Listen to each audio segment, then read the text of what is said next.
What's up, Well Spartan Tribe? This is Well Spartan 125, back for yet another great reaction.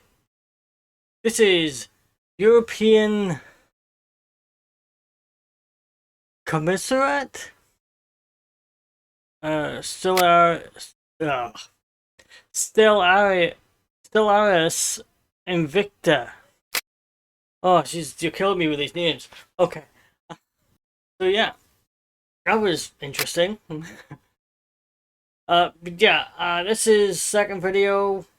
There's 3 of them, I think, requested. 3, 4. And I can't remember what order they're supposed to be done in, but I think I got it right. I'm not sure. I don't think it really matters. I think he said it doesn't really matter. He gave me the order, but he said it doesn't really matter. So, here we are.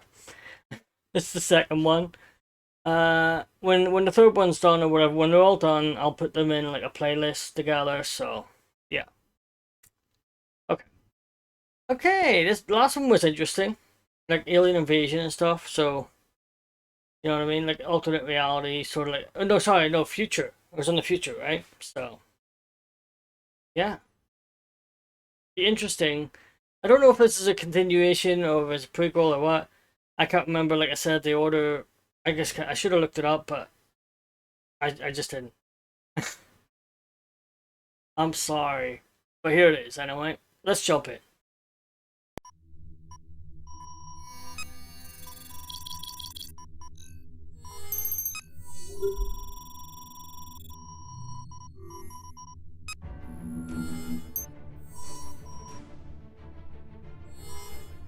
In the woodlands of northern Europe, there lies a disk composed of countless concrete slabs, the largest memorial of its kind in the galaxy.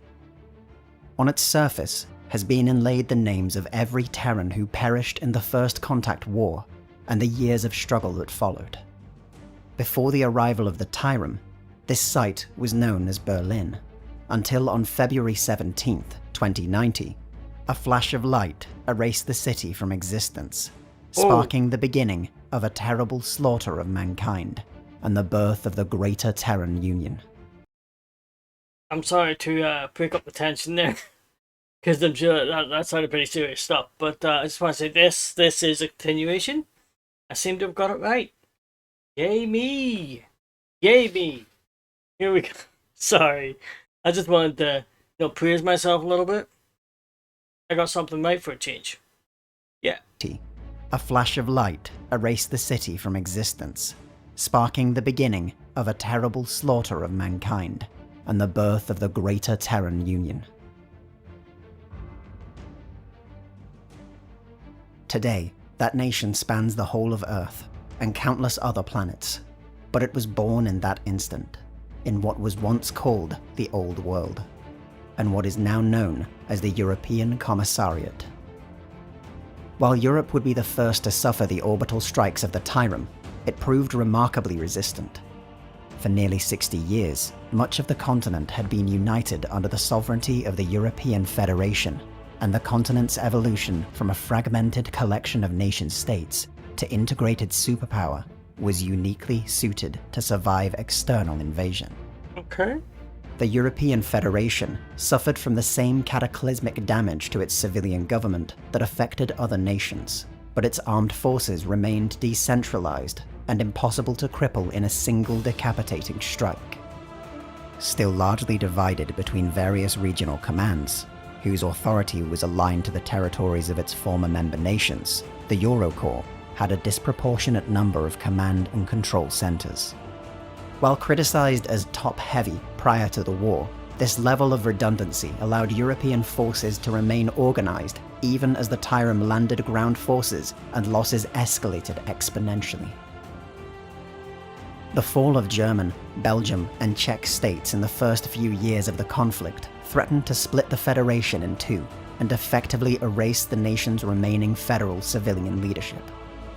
With communications increasingly difficult to maintain and a vast coordinated counteroffensive impossible, military authority was further decentralized. Federation military doctrine had always emphasized freedom of action, and the scattered remnants of the European armed forces transformed themselves into a loose coalition of battle groups. all capable of acting independently and without support if necessary. The size and disposition of remaining Eurocorps forces varied wildly. In some cases, they were little more than scattered battalions garrisoning small villages and towns, ensuring lines of communication were kept open for as long as possible. I just want to say the artwork in this is fantastic, just like the last one. And if they mention, I can't remember if they mentioned Berlin in the last video. It was a little while ago. They probably did. They probably did mention it. I just forgot. I had like a save me. Yeah, everything just in one ear, out the other. And but I'm enjoying this one. I know I don't react much because I'm not busy just listening to everything, taking in everything they're telling me, you know? It's hard to react to it sometimes, but I like it. I do, yeah. All capable of acting independently and without support if necessary. The size and disposition of remaining Eurocorps forces varied wildly. In some cases, they were little more than scattered battalions garrisoning small villages and towns, ensuring lines of communication were kept open for as long as possible. In others, entire army groups took control of enormous territories, integrating themselves into local governments and creating emergency military administrations. Echoing the description once given to Prussia, the European coalition was not so much a state with an army, but an army with a state, scattered and disorganized though they might be. These efforts were not always successful. The fragmentation of the European military created overlapping areas of assumed responsibility and confusion at times as to who was in overall command. In the worldwide effort against the Tyrant, however, this was hardly unique, and more than any other theatre of war, the Eurocorps coalition proved most capable of leveraging regional infrastructure, mobilizing available resources, and maintaining a continuity of regional governments. Faced with an increasingly deteriorating situation, the Eurocorps had no choice but to adapt on the fly. Impromptu battle groups were created, merged, split, and lost at a rapid rate, and many commanders had no orders other than to follow their own judgment. But as makeshift solutions began to reverse the collapse of worldwide communications, it was discovered that the Eurocorps' strategy had been unusually effective. Entire areas of the continent cut off by the Tyrant and assumed to have fallen had not only survived, but in some cases had been transformed into highly organized enclaves of resistance. Nice. The improvised command structure of the European coalition made the integration of foreign elements easier than it otherwise might have been. Surviving battle groups from the Middle East, Eurasia, Africa, and even the North American Commonwealth, once located, were quickly subsumed into the growing coalition command structure. In place of a rigid hierarchy, a loose council of high-ranking officers, first solely from within the Federation, but increasingly from foreign nations as the war progressed, created broad objectives and directed strategy.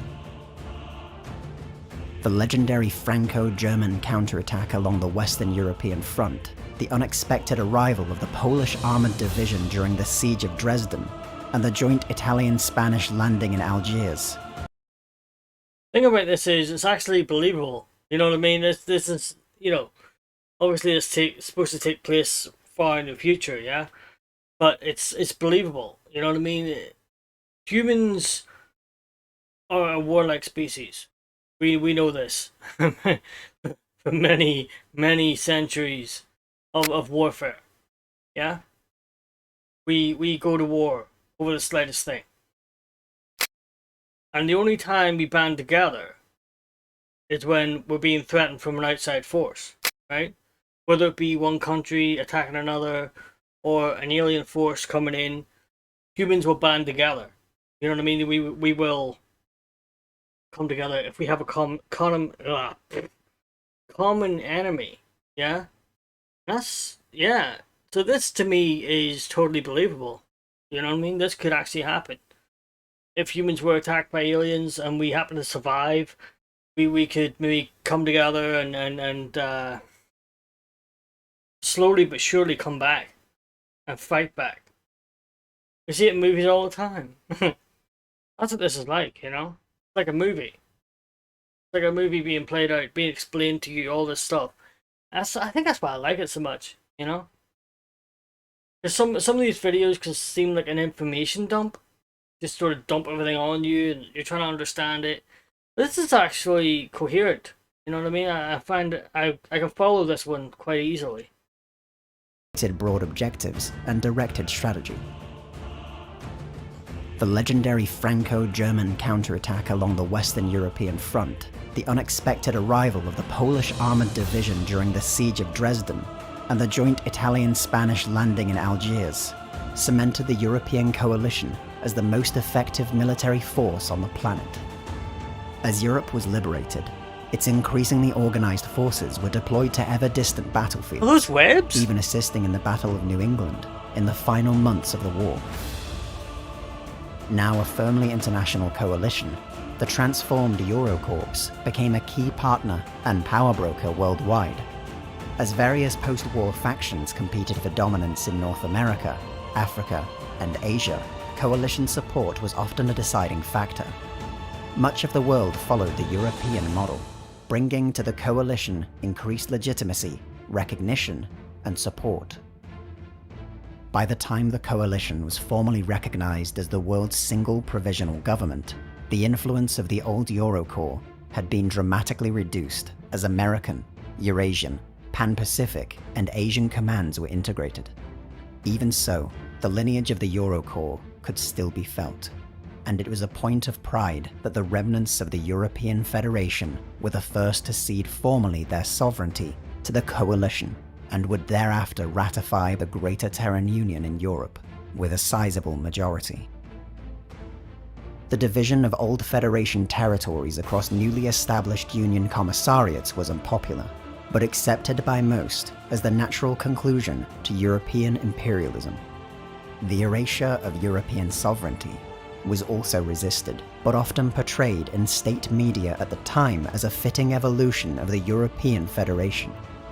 In a controversial address amidst Reconstruction, Marshal Cosma Orlik declared that, as much as Europe has joined the world has joined Europe. While criticized as Eurocentric and divisive at a time emphasizing global unity, it cannot be discounted entirely. Both the European Commissariat and the Greater Terran Union are similar in many ways to the European Federation, with the latter being closely studied during the integration period.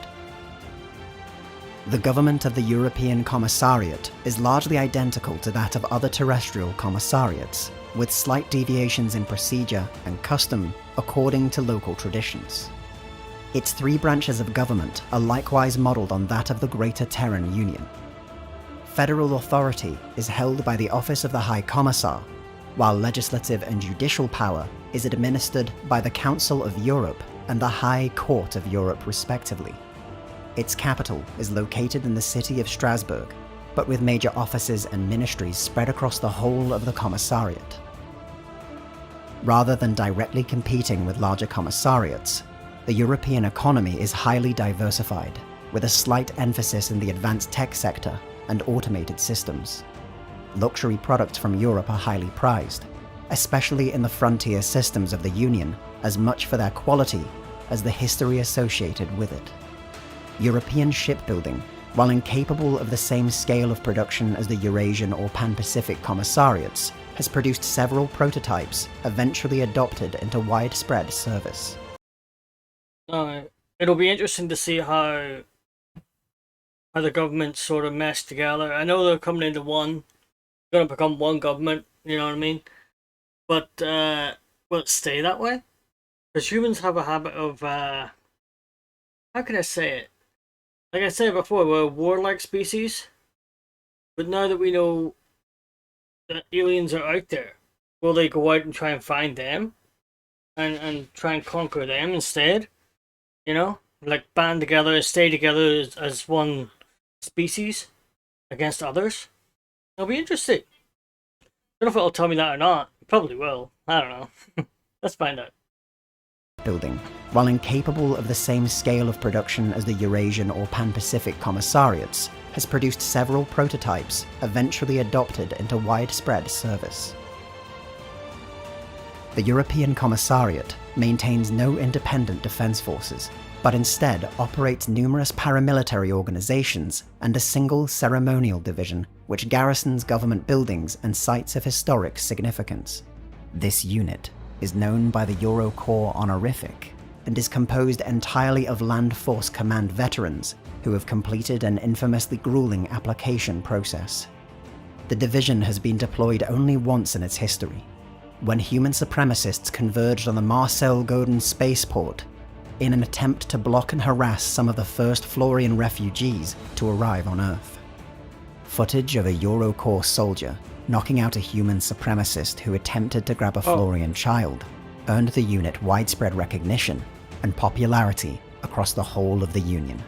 While the remarks of the unit's commander, future High Marshal Erich Koenig, became a rallying call of the Pan-Terran movement, saying, "The GTU has no patience for this bullshit."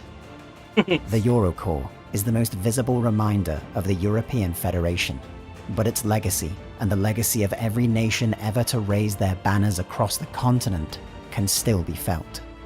When the Tyrum came to Earth on February 17, 2090, it had been nearly a lifetime since Europe had known a major war.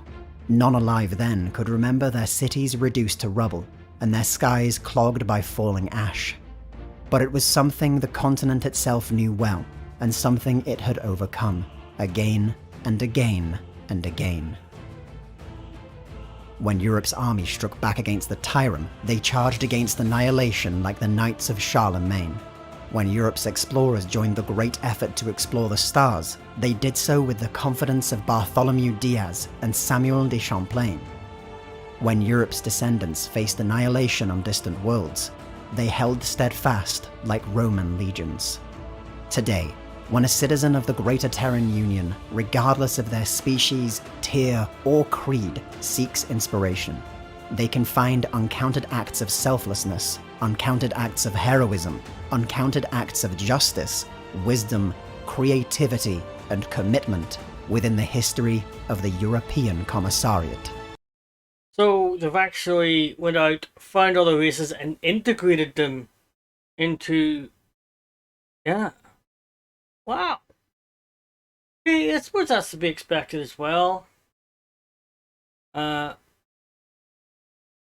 Maybe question is, did they go out and make peace with them, or did they conquer them? I don't know. Interesting, though. Counted acts of justice, wisdom, creativity, and commitment within the history of the European Commissariat. The Ministry of Public Enlightenment is proud to announce that to celebrate the upcoming anniversary of our Greater Terran Union, several new products have been made available to all citizens, regardless of tier. The state banners of Air, Fleet, and Land Force Command can now be found on the Templin. Okay, sorry about that. I didn't realize it was about the end. It just ended. But yeah, so there's different tiers. I remember that now. Yeah, I forgot about that. I mentioned it back too. I just didn't register it. Yeah, different tiers for different citizens and all that. Like depending on how much or how important you are to them, to that structure. Yeah, that was really good. There's another one to go. Is it Mistman or something? I can't remember. But yeah, I'm looking forward to that one too. I enjoyed this one. I hope you enjoyed it. And head over to the other channel. If you liked it, hit that like button and subscribe. And do the same on my channel too. Because why not? Right? You're already here. So, yeah. Doesn't cost a thing. Not a thing. Okay. Until next time, I am out of here.